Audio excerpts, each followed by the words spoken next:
मैं आज जद पे हूं तो इतना खुशगुमान न हो, चराग सबके बुझेंगे हवा किसी की नहीं। हम डरे नहीं हैं, हम सिर्फ सरकार से अपील कर रहे हैं कि हमें अपना समझिए, हम आपके अपने हैं, इस देश के नागरिक हैं और आप ताकत में हैं। संख्या बल के आधार पर बिल हो सकता है आप पास करा ले, लेकिन आपको यह बात समझनी पड़ेगी कि हम तो वो तारीख हैं, जहनों में रहना है जिसे, कागजी पुर्जे नहीं जो फाड़ डाले जाएंगे।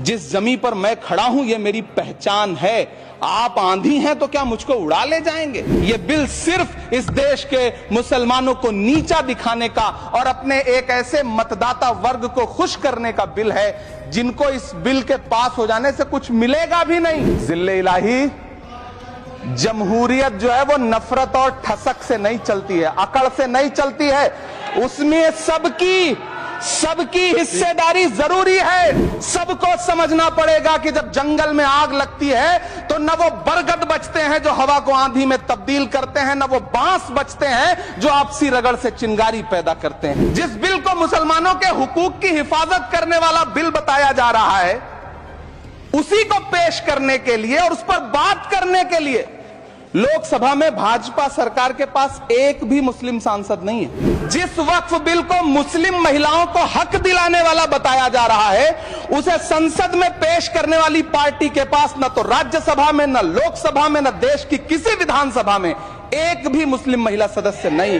बस आप कह रहे हैं यह बिल उम्मीद की नई किरण है। नहीं साहब, इसे भले किरण जी लेके आए हैं, लेकिन ये उम्मीद की नहीं बल्कि नाउम्मीदी की किरण है। कल किरण रिजिजू जी कह रहे थे कि रेलवे की जमीनें देश की जमीनें हैं, डिफेंस की जमीनें देश की जमीनें हैं। हाँ मंत्री जी हैं, बिल्कुल हैं।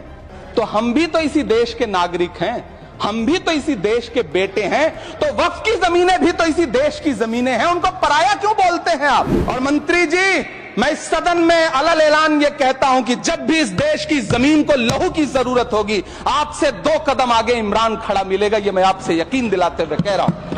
मैं सरकार से कहना चाहता हूं, हमसे हमारी इबादत गाहें तो मत छीनिए ना, हमारे घरों पे बुलडोजर तो मत चलाइए ना, हमारी कब्रों में तो हमें सुकून से सोने दीजिए ना।